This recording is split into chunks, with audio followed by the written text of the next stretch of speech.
నమస్తే studio 4 news కు స్వాగతం. ముందుగా బులెటిన్ లో హెడ్లైన్స్ చూద్దాం. కాంగ్రెస్ బీఆర్ఎస్ వ్యవహారం ఢిల్లీలో మాత్రం దోస్తీ, గల్లీలో కుస్తీ అన్నట్లుగా వ్యవహరిస్తున్నారు. రైలు ప్రయాణికుడు సెల్ఫీ వీడియో మరో ప్రయాణికుడి మరణం వెనుకున్న మిస్టరీని పట్టించింది.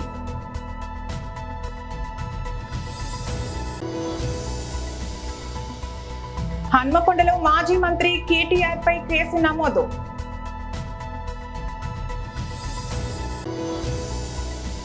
టీడీపీ జనసేన బీజేపీ ఉమ్మడి అభ్యర్థి జ్యోతుల నెహ్రూ చేపట్టిన ఆత్మీయ సమావేశం. కాంగ్రెస్ బీఆర్ఎస్ వ్యవహారం ఢిల్లీలో మాత్రం దోస్తీ, గల్లీలో కుస్తీ అన్నట్లుగా వ్యవహరిస్తున్నాయని రాజ్యసభ సభ్యులు శ్రీ డాక్టర్ కె లక్ష్మణ్ గారు అన్నారు. రేవంత్ రెడ్డి మాటలకు చేతులకు పొంతనే లేదని, కాళేశ్వరం అవినీతి, ధరణి పోర్టల్ సమస్యలను పరిష్కరించకుండా అటకెక్కించారని ధ్వజమెత్తారు. కాంగ్రెస్ ప్రభుత్వం ఏర్పడినప్పటి నుంచి రేవంత్ రెడ్డి గారు ముఖ్యమంత్రిగా బాధ్యతలు చేపట్టినప్పటి నుంచి కూడా గత బీఆర్ఎస్ ప్రభుత్వం యొక్క అవినీతిని, అక్రమాలను, కుంభకోణాలన్నీ కూడా వెలికి తీస్తాం, బయట పెడతాం, సూత్రధారులు, పాత్రధారులు అందరూ కూడా జైలుకు పంపిస్తామని చెప్పి చెప్పడమే కానీ పూర్తి స్థాయిలో ఈ ఒక్క అంశం మీద కూడా నిబద్ధతతో విచారణ జరిపించి ఇప్పటి వరకు కూడా బీఆర్ఎస్ ప్రభుత్వం యొక్క నాయకులను బాధ్యులుగా చేసి వారి మీద మరి దర్యాప్తు జరిపినటువంటి దాఖలు కూడా కనపడతలేము. మేడిగడ్డ కాళేశ్వరం బ్యారేజ్ గురించి వేల కోట్ల అవినీతి, అక్రమాలు, కుంభకోణాలు, రిటైర్డ్ జస్టిస్లతో దర్యాప్తు విచారణ చెప్పి దాన్ని అటకెక్కించేశారు. ధరణి మీద కూడా ఒక ప్రత్యేకంగా ఒక కమిటీ వేసి విచారణ జరిపిస్తున్నామని చెప్పారు. లక్షల సంఖ్యలో దరఖాస్తులు కూడా వచ్చాయి.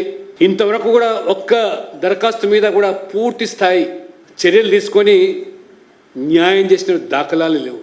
ఆరోపణలు చేస్తూ ఎందుకు మరి అర్ధాంతరంగా దాని మీద ఆపివేస్తున్నారో, ఈ రకంగా బాహాటంగా ఈ రెండు పార్టీలు కూడా ఒకరి మీద ఒకరు బురద జల్లే విధంగా నాటకీయ ఫక్కీలో ప్రజలను అసలు సమస్యల మీద నుంచి ఈ రకంగా రెండు పార్టీలు కలిసి ఢిల్లీలో దోస్తీ, ఇవాళ గల్లీలో కుస్తీ, ఈ బీఆర్ఎస్ కాంగ్రెస్ వ్యవహారంగా ఇవాళ స్పష్టంగా ప్రజలు ఇవాళ గమనిస్తా ఉన్నారు. రైలు ప్రయాణికుడు సరదాగా తీసుకున్న సెల్ఫీ వీడియో మరో ప్రయాణికుడి మరణం వెనుకున్న మిస్టరీని ముడివిప్పింది.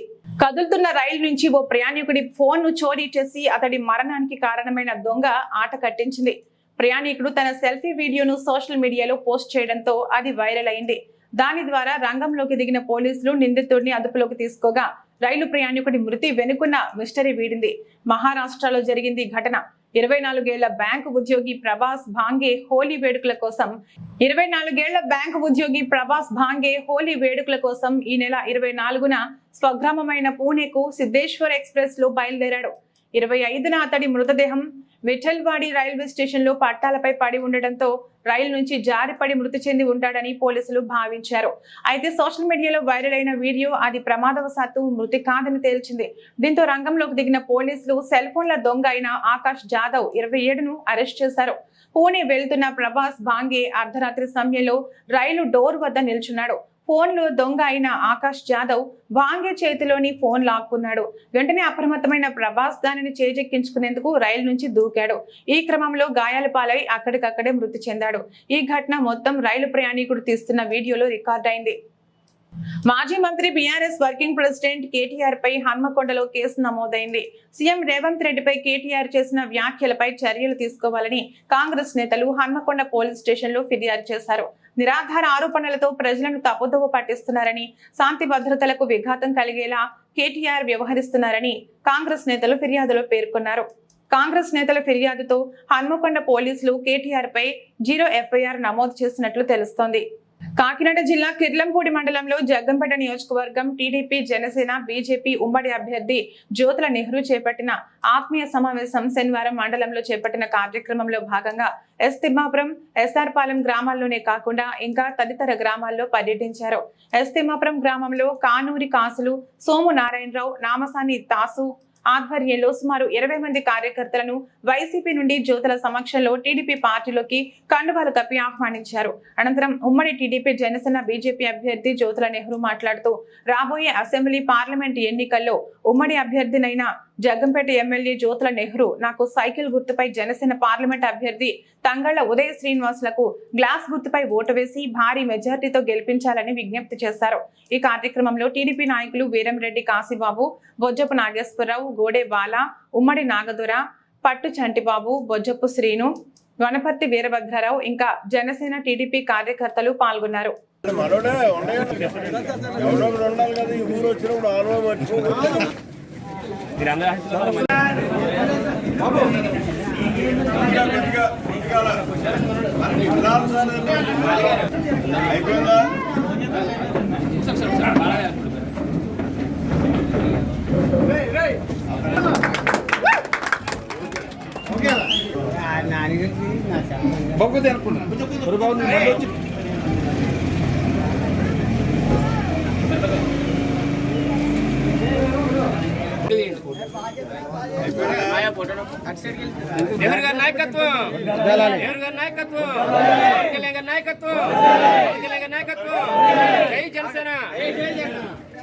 అందరికీ నమస్కారం.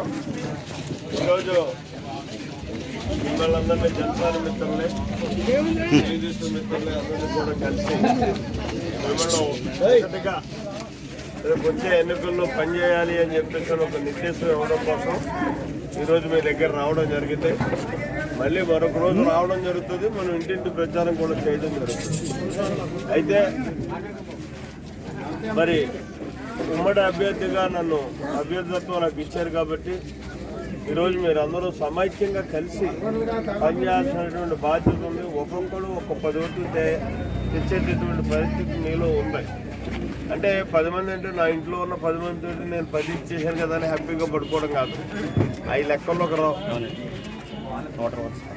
మనకే న్యూట్రల్ ఓట్లు కానీ ఎగ్నిస్ట్ ఓట్లు కానీ మన విధానాల్ని మన పద్ధతుల్ని పవన్ కళ్యాణ్ గారు ఏ రకంగా రేపు నాయకత్వం వహిస్తాడు, ఈ రాష్ట్రాన్ని ఏం చేయగలుగుతాడు, చంద్రబాబు నాయుడు గారు ఏం చేశాడు గతంలో, ఇవాళ ఏం చేయగలుగుతాడు, ఇలా ఇవన్నింటినీ కూడా చెప్పి మనం ఒప్పించి మన వైపు తెచ్చుకొని మన విజయానికి సులువైనటువంటి బాట వేసుకోవాల్సినటువంటి బాధ్యత ఇవాళ ముఖ్యంగా యువ నాయకులుగా జనసేన నాయకత్వం మీద ఉండే, అలాగే దాన్ని బలపరిచి ముందుకు తీసుకెళ్లాల్సినటువంటి బాధ్యత తెలుగుదేశం నాయకుల మీద ఉంది. ఇది కాక నా విధానం అన్నది మీ అందరికీ తెలుసు. ఒకటి అభివృద్ధికి ప్రాధాన్యత ఇస్తాను, 2 కార్యకర్తకు ప్రాధాన్యత ఇస్తాను. కార్యకర్త అన్నవాడు కష్టంలో ఉండే నష్టంలో ఉండే తప్పు చేసినా ఆదుకోవడం అన్నది నాకు కనీస ధర్మం. తప్పు చేసినట్టుంటే ఆ తప్పును నువ్వు తప్పు చేసావురా అని చెప్పేసి వాడిని మార్చడానికి ప్రయత్నం చేస్తాను తప్పించి నువ్వు తప్పు చేసావు కాబట్టి నేను వదిలేస్తానని వదిలేసే పరిస్థితి మాత్రం ఎట్టి పరిస్థితిలో ఉండదు. అది అందుకోసమే నేను 40 సంవత్సరాలను బట్టి కూడా మీ అందరి అభిమానాన్ని పొందుతూ ఇవాళ ఒక రాజకీయ నాయకుడిగా నేను నిలబడగలిగాను. ఈ 2 విధానాలతో వెళ్తాను కాబట్టి మీ అందరికీ కూడా ఒకటే నేను మనవి చేస్తున్నాను.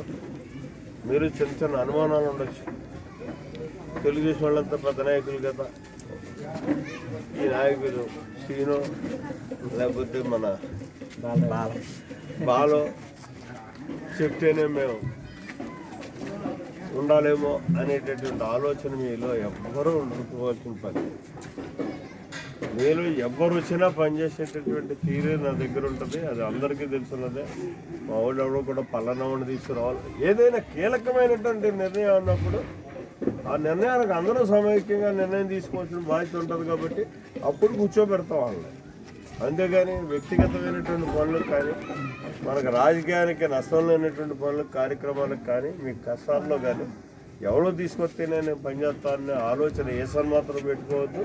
నా ఫోన్ పేదింటి పెద్ద బిడ్డగా మీ సేవకునిగా వస్తున్నానని ప్రజలందరూ ఆశీర్వదించాలని బీఆర్ఎస్ నల్లగొండ ఎంపీ అభ్యర్థి కంచర్ల కృష్ణారెడ్డి గారు కోరారు.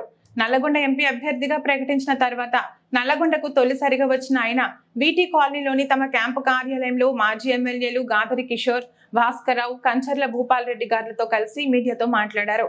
నేను పుట్టిన ఈ గడ్డ అభివృద్ధి కోసం నా చివరి రక్తపు బొట్టు వరకు పోరాడుతూనే ఉంటానని అన్నారు. జిల్లాలో వేలాది ఎకరాలు ఎండిపోయి రైతన్నలు ఆగమవుతుంటే కాంగ్రెస్ నాయకులు దున్నపోతుపై వర్షంలా వ్యవహరిస్తూ ఏసీ గదుల్లో కొలుకుతున్నారని ఆయన ఎద్దేవా చేశారు. పాత్రికేయ మిత్రులకు అందరికీ హృదయపూర్వక నమస్కారాలు తెలియజేస్తూ ఉన్నాం. ఈరోజు ముఖ్యంగా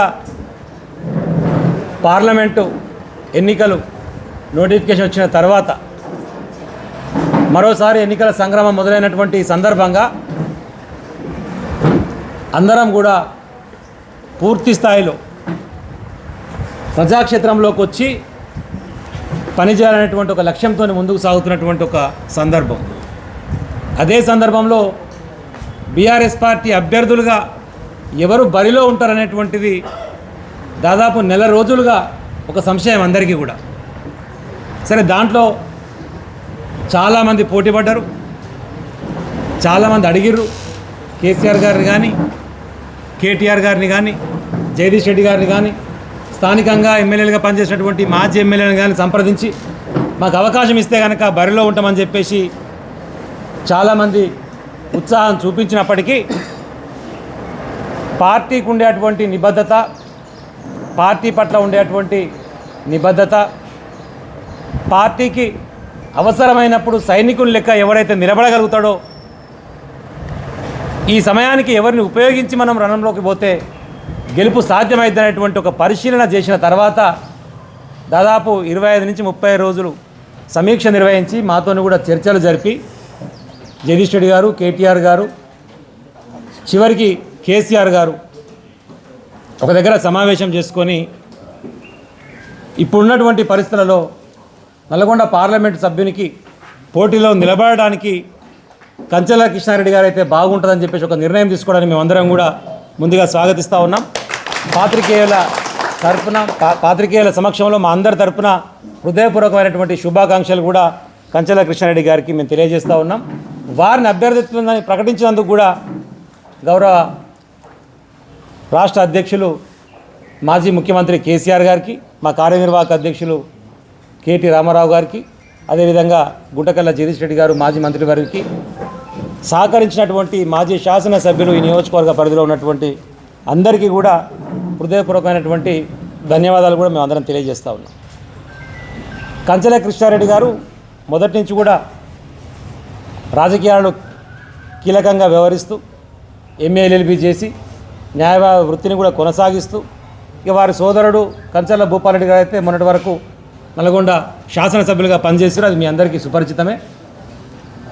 వారి ఇండిపెండెంట్గా పోటీ చేసినప్పుడైనా 2018లో బీఆర్ఎస్ పార్టీ అభ్యర్థిగా పోటీ చేసినప్పుడైనా వారికి వెన్నుదన్నుగా నిలబడి వారి గెలుపులో కీలక పాత్ర పోషించి బై ఎలక్షన్ ఎప్పుడు వచ్చినా సరే వారికి ఇచ్చినటువంటి పూర్తి బాధ్యతను, అది హుజూర్ నగర్ అయినా, అది నాగార్జున సాగర్ అయినా, అది మునుగోడైనా, వారు అప్పుడు టికెట్ ఆశించినప్పటికీ కేసీఆర్ గారు పిలిచి నువ్వు బాధ్యత తీసుకొని గెలిపించుకురావాలి కృష్ణ అని చెప్తే వారి మాటకు గౌరవించి పార్టీ కమిట్మెంట్లో భాగంగా ఒక సైనికుల్లాగా అన్ని విజయాలలో కీలక పాత్ర పోషించినటువంటి దాన్ని కూడా గుర్తు చేసుకుంటూ, ఆ రోజే కేసీఆర్ గారు సమయం సందర్భం వచ్చినప్పుడు నేను నీకు ప్రజాక్షేత్రంలో పోటీ చేయడానికి అవకాశం ఇస్తా, తొందర పడకు, ఎవరికైనా సరే సందర్భం వస్తుందని చెప్తే ఆ రోజు వారు ఆగడం, దాని కంటిన్యూషన్లో ఈరోజు వారికి అవకాశం వచ్చింది. ఇక్కడ ఉన్నటువంటి పోటీ కూడా నల్గొండ పార్లమెంటు పరిధిలో కనుక చూస్తే దాదాపు ఇప్పటికే 3.5 నుంచి 4 లక్షల ఎకరాల వరకు ఎండిపోయినటువంటి ఒక దౌర్భాగ్యమైనటువంటి దుస్థితి మనకు కనపడతా ఉంది. మరి అవతల పక్క వచ్చేటువంటి పార్టీలు, ఇప్పుడు అధికారం ఉన్నటువంటి పార్టీలు వాళ్ళ అభ్యర్థి ఏమని చెప్పేసి రావాలి, మరి కృష్ణాన్నతో ఏమని చెప్పి పోటీ పడాలి? నేను చదువుకున్నాను, నేను కూడా న్యాయవాది వృత్తి చేస్తున్నాను పోటీ పడాలన్నా? నేను ఉద్యమకారులను పోటీ పడాలన్నా? పార్టీ కమిట్మెంట్ కోసం చేసామని పోటీ పడాలన్నా?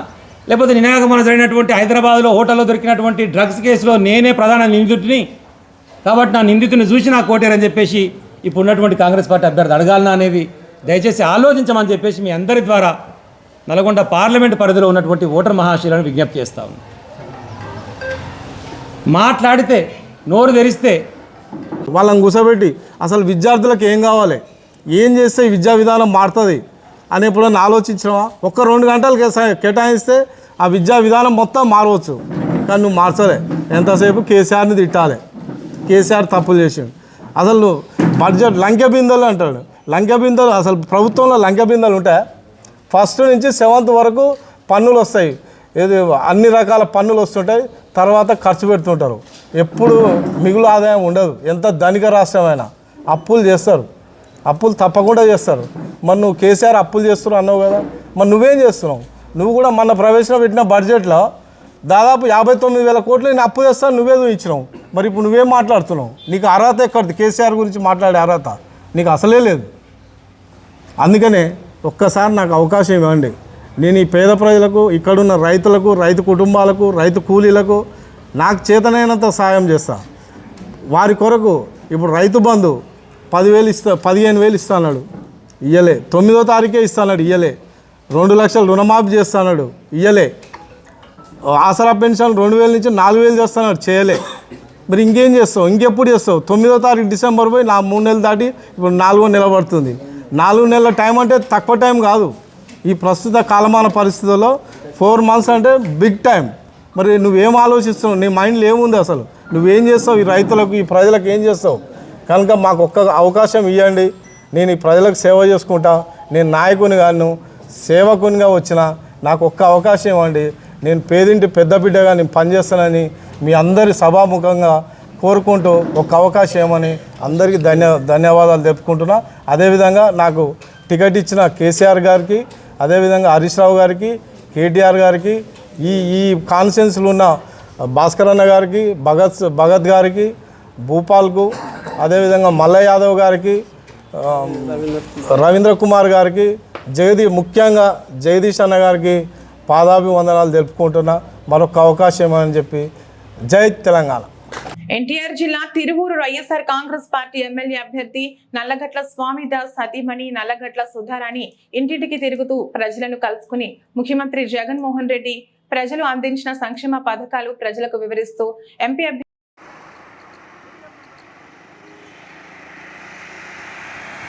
అభ్యర్థిగా పోటీ చేస్తున్న కేసినేని నాని, ఎమ్మెల్యే అభ్యర్థిగా పోటీ చేస్తున్న నల్లగట్ల స్వామిదాస్ కి ఫ్యాన్ గుర్తుపై ఓటు వేసి గెలిపించాలని అన్నారు. రెండోసారి జగన్మోహన్ రెడ్డిని ముఖ్యమంత్రిగా ఆశీర్వదించాలని, ఆయన నాయకత్వంలోనే ప్రతి పేదవాడికి న్యాయం జరుగుతుందని ఆమె ప్రజలకు వివరిస్తూ గడప గడపకు ప్రచారాన్ని సాగిస్తున్నారు. ఈ కార్యక్రమంలో వైఎస్ఆర్ కాంగ్రెస్ పార్టీ నాయకులు, కార్యకర్తలు పాల్గొన్నారు.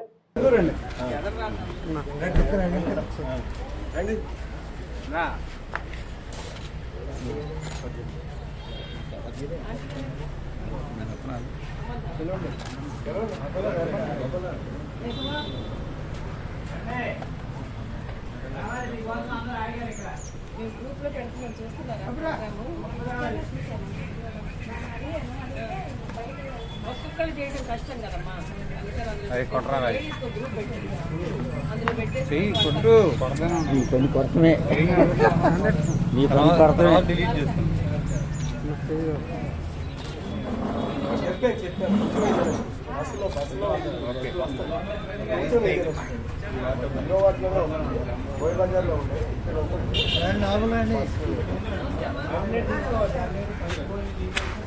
ఎందుకు అటు అటు తిరుగుతారు అర్థం కాదు కానీ తీసేటప్పుడు. మాకు వీడియోలకు అవసరం ఛానల్కి వెళ్ళేవి. అంబర్పేటలోని అతిపెద్ద నూతన వస్త్రాలయం శ్రీ శ్రీనివాస ఎక్స్క్లూజివ్ షోరూమ్ ను కేంద్ర మంత్రి కిషన్ రెడ్డి, అంబర్పేట్ ఎమ్మెల్యే కాలేరు వెంకటేష్ చేతుల మీదుగా ఘనంగా ప్రారంభించారు. ముందుగా వారు జ్యోతి ప్రజ్వలన చేశారు. అనంతరం మంత్రి ఎమ్మెల్యేకు శాలువతో సన్మానించారు. ఈ సందర్భంగా కత్తుల బ్రదర్స్ ఎండి శ్రీనివాస్ సుదర్శన్ రావు మాట్లాడుతూ చేనేత కార్మికులతో నేసిన కంచి, పట్టు, పుప్పాడ, గద్వాల్, పోచంపల్లి, బనారస్ చీరలు నేరుగా తమ షాపుల్లోనే లభిస్తాయని తెలిపారు. అంతేకాకుండా పెళ్లి పండుగలకు ప్రతి ఒక్కరికి సరసమైన ధరలకు లభిస్తాయన్నారు. ప్రతి ఒక్కరూ విచ్చేసి కొనుగోలు చేయాలని వారు కోరారు.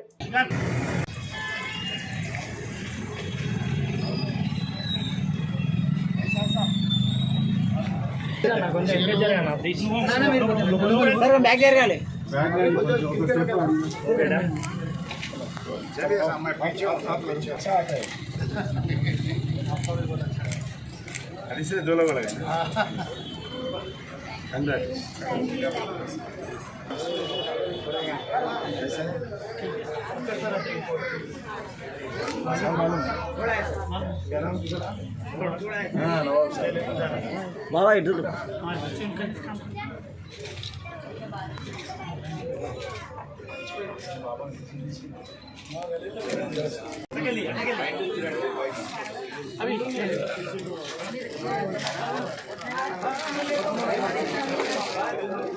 సీరియల్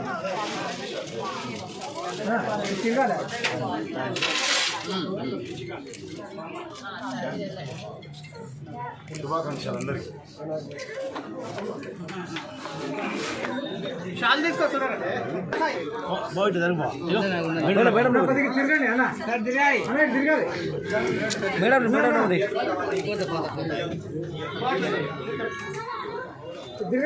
ఈ గ్యాప్లో రారు. అది కాదు, అది వచ్చారు.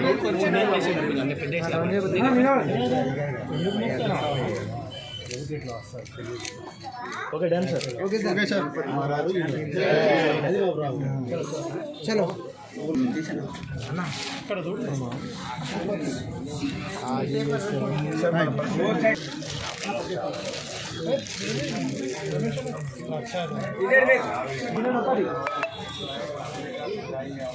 Okay done sir. Okay sir. Sure Amazon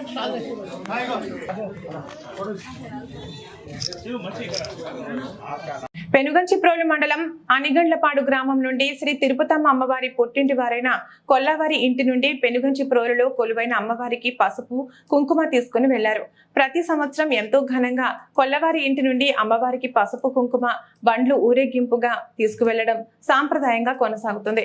కానీ ఈ సంవత్సరం ఎన్నికల కోడ్ నిబంధనలతో జాతర వైభవాన్ని తుడిచిపెట్టారు అని ప్రజలు చర్చించుకోవడం విశేషం.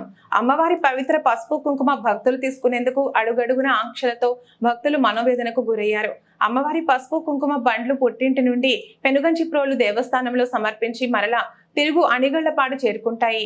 ఆంక్షల వలన భక్తులు ఎక్కువ మంది అమ్మవారి పసుపు కుంకుమ బండ్ల వెంట కనిపించకపోవడం ఒకంత బాధాకరం.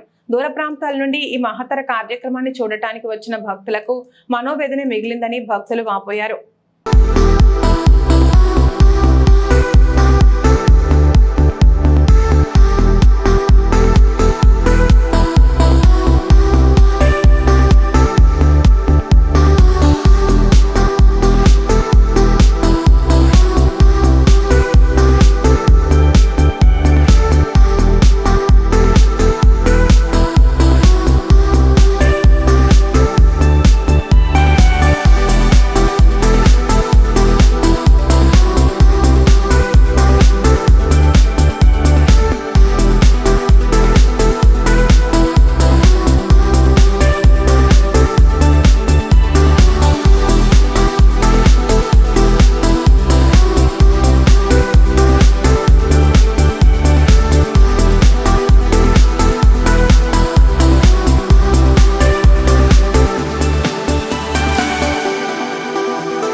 బులెటిన్ ముగించే ముందు హెడ్లైన్స్ మరొకసారి. కాంగ్రెస్ బీఆర్ఎస్ వ్యవహారం ఢిల్లీలో మాత్రం దోస్తీ, గల్లీలో కుస్తీ అన్నట్లుగా వ్యవహరిస్తున్నారు. రైలు ప్రయాణికుడు సెల్ఫీ వీడియో మరో ప్రయాణికుడి మరణం వెనుకున్న మిస్టరీని పట్టించింది.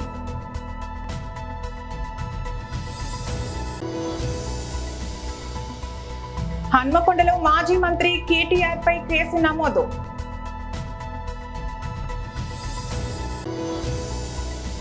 టీడీపీ, జనసేన, బీజేపీ ఉమ్మడి అభ్యర్థి జ్యోతుల నెహ్రూ చేపట్టిన ఆత్మీయ సమావేశం. ఇది రోజు బులెటిన్. మరో బులెటిన్ లో మళ్ళీ కలుద్దాం. అందరికీ సెలవు. నమస్కారం.